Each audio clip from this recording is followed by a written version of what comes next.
We are entering a new era of conflict, the age of algorithm warfare and the end of the exposed warfighter. The very rules of modern combat are being rewritten by two relentless forces: cost asymmetry and attrition economics. The math of this new reality is brutal.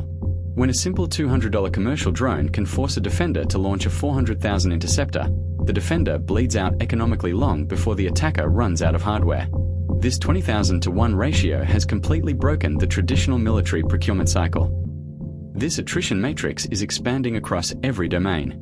For armored vehicles, the exchange ratio is a staggering 5,000 to 1 even trained infantry, representing a 100,000 investment can be neutralized by a 500 drone, a 100 to 1 ratio. The math only moves in one direction. No traditional asset class is safe from low-cost attrition. Success now depends on software speed. While traditional defense culture builds hardware for permanence over decades, modern drone makers build for change in weeks. The side that updates its software, jamming signatures, and targeting logic the fastest wins the OODA loop, which stand as observe, orient, decide, and act. We are seeing a rapid explosion in unmanned threats. This ecosystem includes agile, close-range strikers, heavy-lift frontline support like the Vampire, high-speed hunters that track enemy ISR at 300 km per hour, and strategic naval surface systems like the Magura. Advanced technology is already bypassing traditional electronic warfare. New drones use fiber optic tethering, creating a physical link up to 20 km long that is mathematically impossible to jam. Combined with machine vision and hybrid inertial navigation, these machines can execute strikes even if GPS is spoofed or video feeds drop. The most significant constraint in modern war is the biological bottleneck. A single soldier represents a $100,000 investment and a 6 to 12-month training pipeline that cannot be surged without a collapse in quality. Meanwhile, a $500 drone can be assembled in 2 hours, with factories capable of producing 400,000 units per month.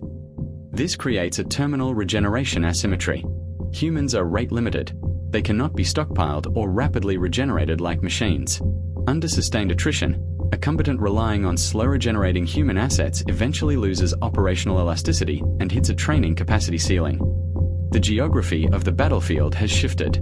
We now have drone kill zones where 80 to 90% of targets are identified by continuous unmanned aerial vehicle observation. First contact is no longer human.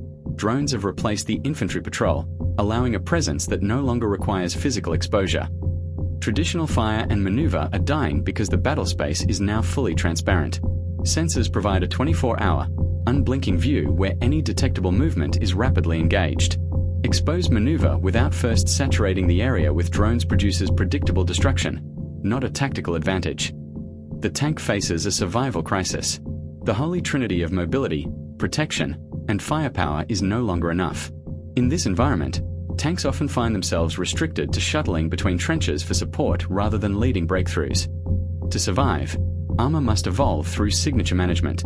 This includes active camouflage to distort infrared signatures, multispectral nets to absorb radar, and turning tanks into mobile electronic warfare hubs that mask friendly signals while barraging enemy sensors. The future of ground warfare is a 3-layer architecture. At the front is the unmanned saturation layer of disposable drones. In the middle, the AI software command node directs swarm behavior. At the rear, the human standoff layer provides the judgment and moral accountability required for the mission.